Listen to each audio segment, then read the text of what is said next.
Behind every polished television marriage, there's a story the cameras never show. For Drew Scott and Linda Phan, it was 2 quiet years they kept hidden, a diagnosis nobody saw coming, and a hope that kept rising and falling month after month. Then came the children. Then came the joy. And then, just when life finally felt full, February arrived without warning and took someone the whole family called the heart of everything. Drew said he felt helpless. He said he couldn't fix it. And for a man who fixes everything, those words mean more than you think. On the night of February 5, 2026, Drew Scott, the 47-year-old face of Property Brothers, shared something deeply personal. For 16 years, people had watched him help strangers build dream homes on television. That night he was not talking about houses at all. He was talking about heartbreak. His post was a carousel of family photos. In them was a woman smiling with her grandchildren, sitting beside Linda, beside Drew, wrapped in the warmth of family. Then came a caption, and it stopped people cold. Drew wrote, "We have lost one of the most beautiful, kind, and selfless people this planet has ever seen. Linda's mom is truly one of a kind and was taken from us far too soon. Her name was Barb, but to all 10 of her grandchildren, she was Habu." Within hours, more than 13,000 comments had gathered. Jonathan Scott called her a loving soul through and through. Viola Davis showed up. Michael Bublé did too. So did Leona Lewis. Messages poured in from the wider HGTV world. It was the kind of response that said something bigger than sympathy. It showed real affection, real respect, real grief. To understand why this private heartbreak reached so far, you have to go back, before the family photos, before marriage, before the long road to parenthood. Linda Phan was born on April 22, 1985, in Toronto to Vietnamese parents. She grew up as the youngest of 5 siblings in a large and close family. It was the kind of home where people showed up for one another without hesitation. Food meant care. The table meant conversation. That foundation stayed with her. Long before television audiences came to know her, Linda was already creative, driven, and sharp. She had a background in architecture and design, and she brought that way of thinking into her work at Scott Brothers Entertainment. As creative director, she helped shape the company's social media presence, led marketing campaigns, developed product lines, and worked on philanthropic projects. She also co-produced the Producers Ball, a major gala during the Toronto International Film Festival. And at the quiet center of Linda's world was Habu. She was not just a grandmother in the background of family photos. She was the heart of things. She was known for her infectious laugh. She had a standing invitation for late-night rounds of a 4-color Chinese card game. She made ordinary gatherings feel special. So when the family lost her, they were not just mourning a beloved relative. They were mourning one of the people who held the whole thing together. Now the story takes a turn. It is March 2010, Toronto Fashion Week. Linda is working the event, dressed as fashion police, complete with a badge, handing out fake tickets to people for bad fashion choices. It is playful, bold, and impossible to ignore. Drew Scott noticed her right away. By then, he was already becoming one half of one of HGTV's biggest rising franchises alongside his twin brother Jonathan. Still, in that moment, none of that mattered. What mattered was that he saw Linda standing there with her sister, and he could not stop looking at her. His opening line was not polished. He asked her about the brand of water she was drinking. That was it. A question about bottled water from a man on television who apparently had no prepared line at all. And somehow it worked. Linda gave her number. That little exchange, strange and awkward and funny, became the beginning of everything. In an era where dating apps like Hinge and Bumble have made meet cuties increasingly rare, their Toronto Fashion Week encounter feels almost nostalgic, a reminder that sometimes the best connections happen when no algorithm is involved. When their first date finally happened, it did not stay a simple evening for long. What started with sushi and hot chocolate stretched into a party, and then somehow ended at a karaoke bar. Later, Linda would call it the longest first date ever. That is also where something shifted for her. Drew grabbed the microphone and launched into the lonely islands. "I'm on a boat." It was goofy and unexpected. He was not trying to look cool. He was simply being himself with total confidence in the fun of the moment. Linda never forgot it. Years later, she said that was probably the first time she fell in love with him. Soon after, Drew introduced her to Jonathan and to his childhood best friend. That mattered. People do not make those introductions unless something feels important. Jonathan saw her fit right in and reportedly had the same conclusion almost immediately. She was a keeper. By the time Drew proposed, they had already built years of life together. On December 13, 2016, after about 6 years as a couple, he asked Linda to marry him at Piano Piano, a restaurant in Toronto. He had been carrying the ring for weeks, waiting for the right moment.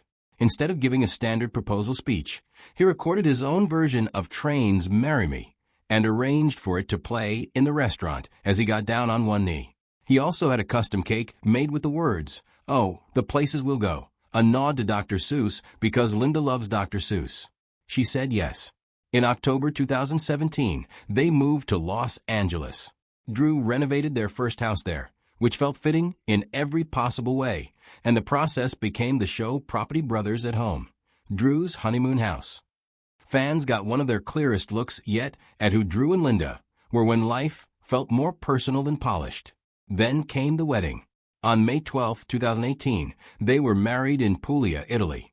The setting was chosen partly for the food, which feels very on brand for Linda, whose non-negotiable requirements included pizza, pasta, and gelato. The ceremony brought together his Scottish heritage and her Vietnamese roots. Drew gave Linda a song he had written for her, an original piece called "You Chose Me." He surprised her with it just minutes before the ceremony, delivering it on a vintage record player while she was getting ready. Even the way they handled gifts reflected who they were. Instead of asking guests to buy things for them, they asked for donations to We Charity's Clean Water Initiative. Their wedding eventually aired as a TLC special called Linda and Drew Say I Do. By then, the audience was not just watching a television couple. They were watching two people who had built something that felt steady, funny, creative, and real. After the wedding, life became quiet in a way neither of them had expected. They wanted children. Drew had said for years that he always wanted to be a father. Linda wanted that future, too. Then the months passed and nothing happened. Later, in an essay they wrote together, they were unusually honest about why that season had stretched on. They had become so wrapped up in helping other families build forever homes, more than 500 of them, that they had not cared for their own dream with the same attention. When they finally asked for medical help, the doctors found something that had gone unnoticed. Linda had thyroid issues and Graves' disease, both of which made conception extremely difficult without treatment. From there, they entered 2 long years of IUI and then IVF. Their lives filled with appointments, blood work, medications, hope, disappointment, and then another month that brought the same routine back again. Linda later described it as Groundhog Day. Their openness about the struggle resonated deeply in a cultural moment when more celebrities, from Chrissy Teigen to Serena Williams, have been candid about fertility challenges, helping to destigmatize conversations once kept painfully private. Then in August 2021, the phone rang. Their reproductive endocrinologist, Dr. Bay, went straight to the news. "Congratulations, you're pregnant. Your blood work looks great." Even their reaction surprised them. What came first was not an explosion of joy. It was relief, deep and steady. They shared the news publicly in December 2021 on their podcast. Then, in May 2022, their son Parker James Scott was born. That alone would have felt like a miracle after everything they had been through. Still, life had more in store. In January 2024, Drew posted a photo of Parker, then 20 months old, gently touching Linda's baby bump. The second pregnancy had happened without IVF. They had been told that was extremely unlikely. Yet it happened anyway. Their daughter Piper arrived in May 2024. Now they had 2 children, 2 years apart, both coming into a family shaped by the hardest stretch of their partnership and softened by the joy that followed. And right at the center of that family was Habu. She was there for Parker. She was there for Piper. Her laugh spread through every room. Her late-night card games turned ordinary evenings into memories. Then, in early February 2026, everything changed without warning. Habu was gone.